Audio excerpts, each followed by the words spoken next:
Di tengah kesibukan bandar, tersembunyi sebuah tempat yang memberi ketenangan kepada jiwa. Terletak di kawasan Damansara Perdana, masjid ini menjadi tempat persinggahan sementara dari kesibukan ibu kota.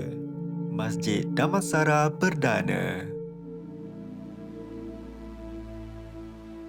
Sebuah masjid yang bukan sahaja menjadi tempat ibadah tetapi menjadi pusat komuniti bagi penduduk di sekitarnya. Saya ingatkan saya dah sesat. Tapi betul, Kembaru Kubah kali ini kita berada di salah satu masjid yang unik di Selangor. Salah satu perkara yang menarik tentang masjid ini ialah reka bentuknya yang moden tetapi masih mengekalkan elemen kesederhanaan. Reka bentuk terbuka dan sistem pengudaraan yang baik menjadikan suasana di dalam masjid terasa sejuk dan nyaman. Sekarang ni saya nak bawa anda berjalan-jalan pusing-pusing kat masjid ni, tengok apa yang ada kat masjid ni. Jom. Apa yang menarik tentang masjid ini ialah reka bentuknya yang sederhana tetapi sangat menenangkan. Tiada ukiran yang terlalu sarat, tiada warna yang terlalu menonjol. Sebaliknya, ruangnya terbuka, lapang dan terasa sangat selesa. Okey, kalau anda lihat ruangan ini, ada orang tidur berehat sebentar kan, dengan konsep yang terbuka macam ni, open air macam ni. Sebenarnya memang mereka dibenarkanlah disediakan. Bila masuk waktu solat, kita akan nampak penduduk sekitar datang dari pelbagai arah. Ada yang berjalan kaki dari rumah, ada yang singgah sekejap dari tempat kerja. Dan di sinilah mereka berkumpul, bukan sekadar untuk solat tetapi juga untuk mencari ketenangan. Okey, kita tengok ke ruangan tingkat atas pula, di mana atas ada ruang solat utama. Anda ada pilihan, kalau tak nak naik tangga, kita boleh gunakan eskalator lah, antara masjid yang menyediakan eskalator. Kalau nak ceritakan kemudahan untuk orang kurang upaya, ada ruang ataupun laluan untuk mereka yang menggunakan kerusi roda.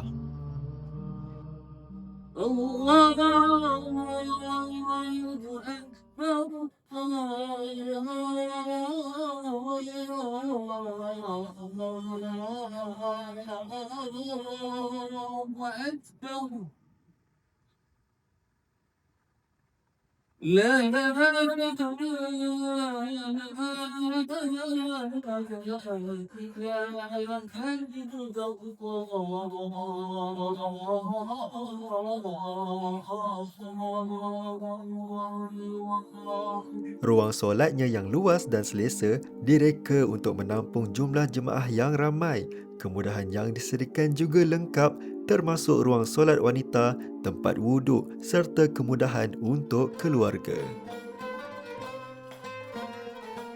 Ustaz Abdul Salam bin Mahmud ada ceritanya. Masjid ini dibina oleh M. Kellen. Kellen ni dia punya pengurus dia lah, dia punya bos dia adalah Tan Sri almarhum Tan Sri Mustafa Kamal. Jadi Tan Sri Mustafa Kamal ni dialah yang memecah tanah dan sebagainya untuk membuat masjid ini. Masjid ini siap pada tahun 2023 pada bulan Mac. Pada bulan Mac itulah. Kita tengok bumbung masjid ni macam bentuk segitiga. Dia bentuk segitiga.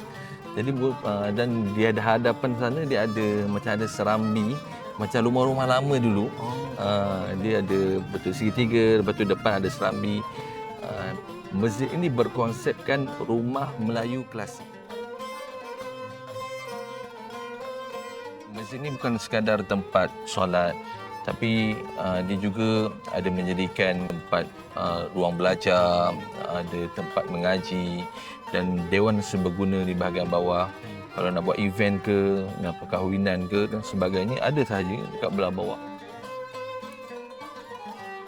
Masjid ni orang panggil sebagai masjid hunting.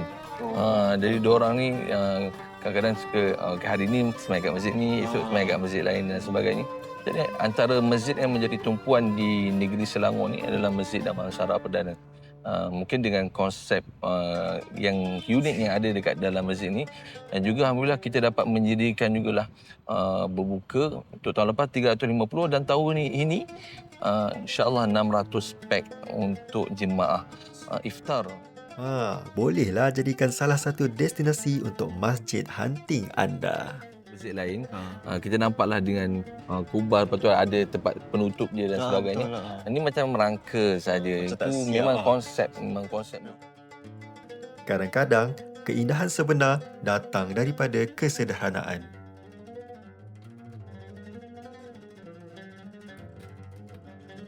Allah Ta'ala dengan sifat kasihnya, sifat Ar-Rahmannya, lebih-lebih lagi pada bulan Ramadan nanti, Allah Ta'ala telah membuka pintu seluas-luasnya untuk semua manusia kembali kepada Allah Subhanahu Wa Ta'ala. Bukan bulan Ramadan tu, maksudnya Allah Ta'ala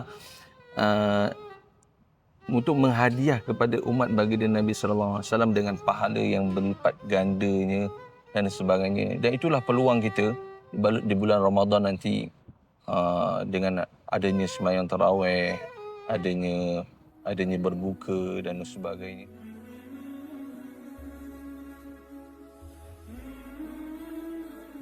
Di setiap masjid ada cerita tentang iman, cerita tentang manusia dan perjalanan kita menuju Tuhan Yang Maha Esa.